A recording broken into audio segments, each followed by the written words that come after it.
Praise the Lord. Good morning అందరికీ. ఎలా ఉన్నారు? అందరూ బాగున్నారా? అందరూ దేవుని మందిరానికి సిద్ధపడ్డారా? ఈ ఉదయకాల సమయంలో దేవుడు నా మధ్యలో పెట్టినటువంటి మాటను నేను మీకు తెలియచేయాలని ఆశపడుతూ ఉన్నాను.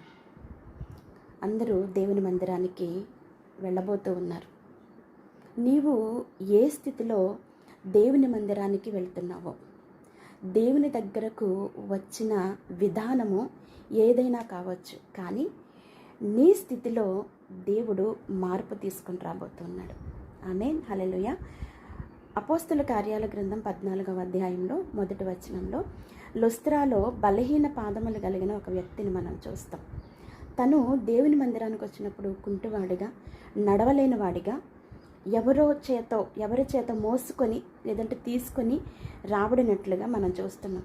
కానీ తిరిగి తను వెళ్ళేటప్పుడు స్వస్థపరచబడి గంతులు వేస్తూ వెళ్ళినట్లుగా మనం చూస్తూ ఉంటున్నాం. నిజమే, ఈరోజు దేవుని మందిరానికి వెళుతున్న నీవు ఏ పరిస్థితిలో ఉన్నావో, ఏ స్థితిలో కానీ ఏదైనా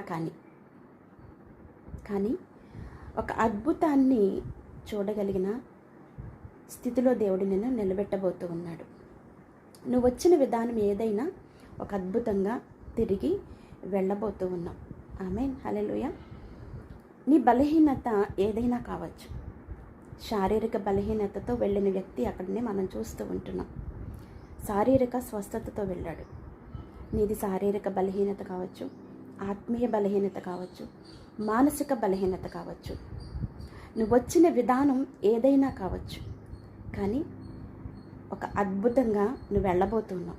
నీ జీవితాన్ని ఒక అద్భుతంగా మార్చబోతూ ఉన్నాడు. నీ స్థితిని మార్చబోతూ ఉన్నాడు దేవుడు. ఆమేన్, హల్లెలూయా.